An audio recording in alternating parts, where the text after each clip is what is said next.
You've been around the block many a time, many a moon, inside draft rooms, inside locker rooms. You've been there and you've done that, man. Have you ever heard of an independent study clause like the one that was placed in Kyler Murray's contract to make sure that he is on the up and up about studying and making sure he's ready for every single game? Have you ever heard of that, Daniel? Never. Yeah, never. Never heard of anything even remotely close to that. It's one thing, I could see kind of that conversation of, hey, we've agreed to the contract. Before we sign it, let's just have a powwow here. We can see, we have the numbers on how little you've been studying tape off the iPad. We have all that information. We're committing to you, but hey, we need you to take this a little more seriously, put the controller down and get home, and we need you to watch some more tape, maybe like a little heart-to-heart, but to actually put the language inside the contract, that was wild.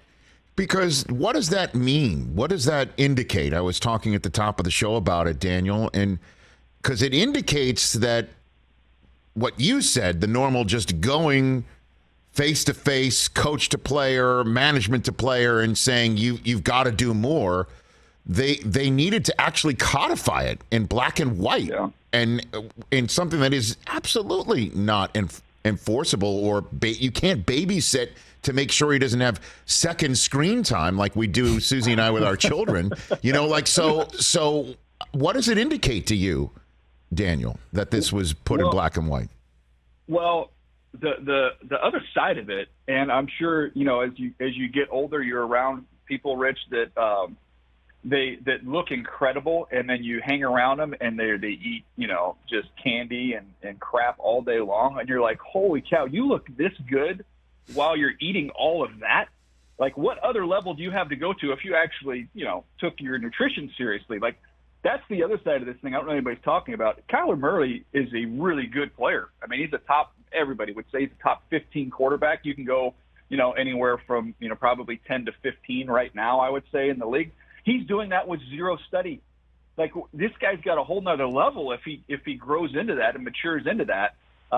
Again, it's bizarre that it got into a contract, and you had to know when you put that into a contract, it was going to get out. And maybe that's something that the Cardinals wanted, just to try and apply more pressure to him in that regard. But he's been a very good quarterback, and the exciting thing, I guess, if you're a Cardinals fan, is there could be a kind of a come to Jesus moment, or kind of a maturation process for him, and he could achieve a whole nother level if he actually, pulls out the iPad and looks at the upcoming opponent. But that said, he became a top recruit out of high school, and then became a Heisman Trophy quarterback, and then became the first overall pick for a team that bounced the quarterback that they drafted the year before in the first round, all with hardly any study, or one would presume any extra work, any nose to the grindstone off hours. So why would he change? Because now he's gotten generationally enriched with this process. Why would he change, Daniel, just because this clause came out?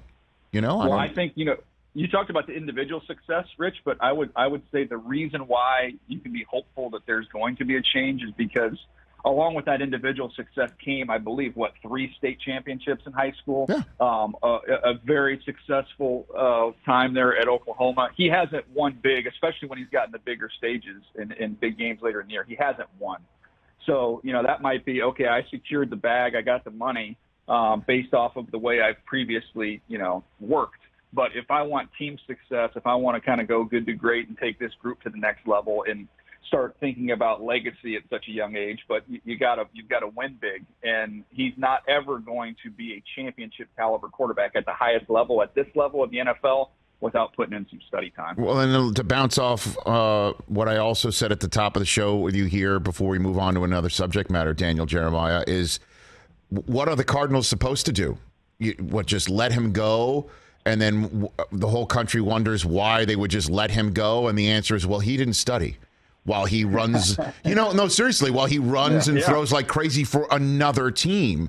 And so we have now reached the point in the NFL where you are paying somebody the second highest per annual salary in the NFL, and then you have to put in black and white some sort of babysitting clause. And I'm wondering do you think it'll ever go in the other direction where a team will let somebody like Kyler Murray walk away based on we don't think long term it's a smart investment because he hasn't shown the maturity or the professionalism that's required for the contract? I would say I know a lot of former coaches and former general managers who had very hardworking players with no talent. And I know a lot of current head coaches and current general managers who have a lot of very talented players with suspect work ethic. So at the end of the day, I'd rather take the talented guy who's had success and maybe, hoping that he's going to grow and evolve and become a better worker than to have the biggest bunch of try-hard guys and then, kind of go the way of Eric Mangini.